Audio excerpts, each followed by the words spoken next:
దోస్తులు ఇప్పుడైతే మనం విజయవాడ కొత్త బైపాస్ మీద ఉన్నాం. కొత్త బైపాస్ గురించి మీకు తెలిసే ఉంటుంది. విజయవాడకి ఎప్పటి నుంచో ఒక కళ, ఇది కళలాగానే మిగిలిపోయింది. ఈ ప్రస్తుతం ఈ కొత్త రోడ్డు ఓపెన్ అయితే మాత్రం మామూలుగా ఉండదు. తాత్కాలికంగా మాత్రమే దీన్ని ఓపెన్ చేశారు మామూలుగా. అసలు ఇది ఓపెన్ అయితే విజయవాడకి పెద్ద తలనొప్పి తగ్గిపోద్ది.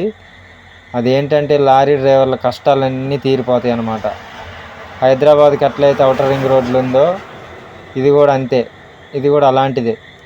ఎందుకంటే మనం సిటీలో నుంచి వెళ్ళాలంటే లారీలకి నో ఎంట్రీ ఉంటుంది కదా, దాని గురించి. అసలు ఈ నో ఎంట్రీలు ఏందో, ఈ కథ ఏందో, అసలు మనకి లారీ వాళ్ళకి ఈ బాధలు ఏందో నాకేం అర్థం కావట్లా. విజయవాడ దాటాలంటే భయం అవుతుంది. మనం ఇప్పుడు కండ్రిగ దగ్గర ఎక్కినాం అన్నమాట. ఈ ఫ్లైఓవరు కొంచెం ముందుకు వచ్చినాం.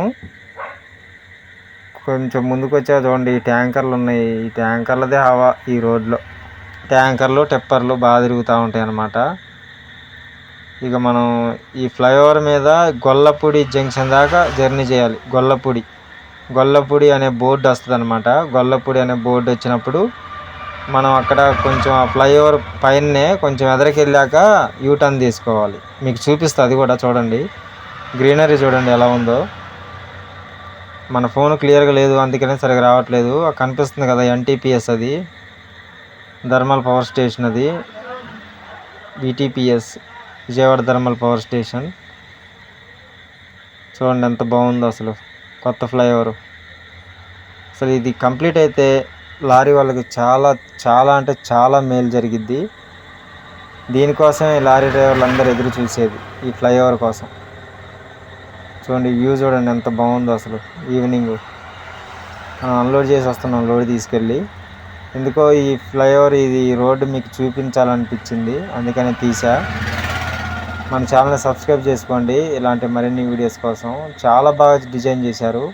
చూడండి విజయవాడ, చెన్నై, కన్యాకుమారి, గుంటూరు ఈ రోడ్లో వెళ్తే అసలు ఈ రోడ్డు కంప్లీట్ అయిపోతే మనకి కన్యాకుమారి దాకా హైలైట్గా సూపర్ సూపర్ అంటే సూపర్. కనిపిస్తుంది కదా లెఫ్ట్ సైడ్లో కింద, అది గొల్లపూడి రోడ్డు అనమాట.